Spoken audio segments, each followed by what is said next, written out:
Narcotic drugs మీద ప్రత్యేకమైన ఒక నిఘా ఏర్పాటు చేసి ఒక టీంని అంటే నార్కోటిక్ డ్రగ్స్ని ఇన్వెస్టిగేషన్ మీద కానీ వాటిని కంట్రోల్ చేయడం ఆస్పెక్ట్లో కానీ గోపీనాథ్ జెట్టి డిఏజీ గారు ఆయన ఇన్స్ట్రక్షన్ మేరకు మహేశ్వర్ రెడ్డి ఎస్పీ శ్రీకాకుళం వారు కూడా ఈ మారక ద్రవ్యాల రవాణా విషయంలోని ప్రత్యేక నిఘా ఏర్పాటు చేసి అనేక చెక్ పోస్టులు ఏర్పాటు చేయడం జరిగింది. అదేవిధంగా పోలీసులకు కూడా ఈ డ్రగ్స్ని ట్రాన్స్పోర్ట్ చేస్తున్న అన్ని ప్రాంతాల్లోని చెక్ చేయించి సర్ప్రైజ్ చెకింగ్స్ అయితేనేమి రెగ్యులర్ చెకింగ్స్ అయితే కానీ చేయించే భాగంగా మన కాసుబుగ్గ సిఐ గారు వచ్చిన సమాచారం మేరకు నిన్న సాయంత్రం 6:45 గంటల ప్రాంతంలో ఈవినింగ్ ప్రాంతం వారికి వచ్చిన సమాచారం మేరకు మధ్యవర్తులు తీసుకుని రైల్వే స్టేషన్ దగ్గరికి వెళ్ళగా ఒక వ్యక్తి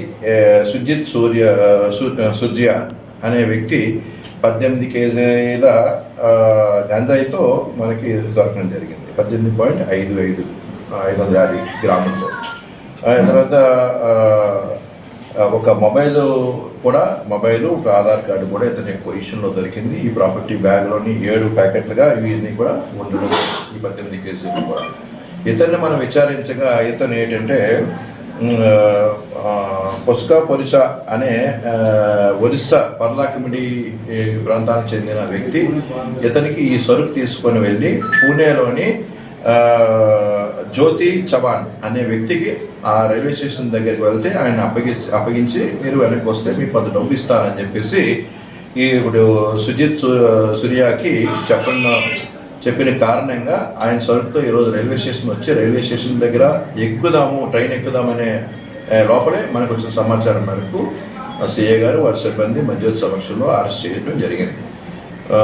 చాలామంది ఒరిస్సా నుంచి మన ప్రాంతాన్ని రవాణా చేయడానికి మన రైల్వే స్టేషన్ల ద్వారా ఇతర రాష్ట్రాలకి రవాణా చేసే ప్రయత్నంలోనే భాగమే చేస్తున్నారు తప్ప మన రాష్ట్రంలోని మన ప్రాంతంలో ఎక్కడా దీని పంట అనేది లేదు. సుమారుగా మన శ్రీకాకుళం జిల్లాలో అయితే ఎక్కువగా మనకి ఒరిస్సా నుంచి ఇతర రాష్ట్రాలకి ట్రాన్స్పోర్ట్ చేయడంలో ఏంటంటే వ్యాపారస్తులు చేస్తున్న ప్రయత్నంలో భాగంగా వారిపై నిఘా పెట్టి ఎప్పటికప్పుడు మనం వాళ్ళందరినీ కూడా అరెస్ట్ చేయడం జరుగుతుంది.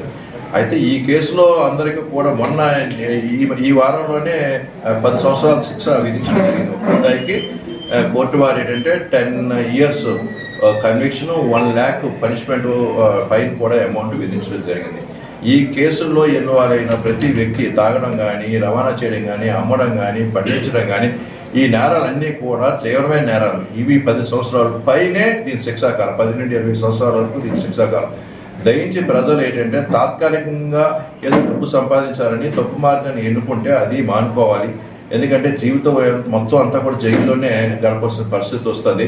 అదేవిధంగా కాకుండా ఈ కేసులో వాళ్ళందరిపై కూడా సస్పెక్ట్ షీట్స్ని ఓపెన్ చేసి వాళ్ళందరిపై ప్రత్యేక నిఘా ఏర్పాటు చేయడం జరుగుతుంది.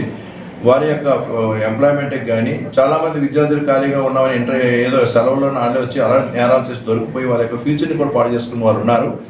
ఇటువంటి పరిస్థితులు ఏంటంటే దయించి స్టూడెంట్స్ తప్పుదో పట్టకుండా పేరెంట్స్ కూడా ప్రత్యేకమైన వాళ్ళ శ్రద్ధ వాళ్ళపై చూపించాలి. ఈ కొన్ని హాట్స్పాట్స్ ఏరియాస్ ఏదైతే ప్రాంతాల్లో కొంతమంది స్మోక్ చేయడము ఇలాంటి కార్యక్రమాలు కూడా చేస్తున్నారు. వాళ్ళందరిపైన కూడా ప్రత్యేకంగా పట్టుకొని వాళ్ళందరినీ కూడా చట్ట పరిధిలోకి తీసుకొని రావడం జరుగుతుంది. దయించి మీరందరూ కూడా ఒక మెసేజ్ ఏంటంటే ఈ మారక ద్రవ్యాల జోలికి ప్రజలు పోకూడదు. ఆరోగ్యం పాడైపోతుంది, కుటుంబం పాడవుతున్నాయి, దొంగతనాలు చేస్తున్నారు, బెట్టింగ్స్కి అలవాటు పడుతున్నారు. ఇలాంటి ఈ సడన్గా వచ్చే తప్పుడు డబ్బు ద్వారా అనేక తప్పుడు కార్యక్రమాలు చేయడాలు జరుగుతున్నాయి. సొసైటీలో క్రైమ్ పెరగడానికి అవకాశం ఉంది. దయించి మీరందరూ కూడా మీడియా ద్వారా ప్రజలకి మంచి సందేశాన్ని పాస్ చేయాలని చెప్పేసి నేను మీ పోలీస్ డిపార్ట్మెంట్ తరఫున ప్రత్యేకంగా కోరుతున్నాను.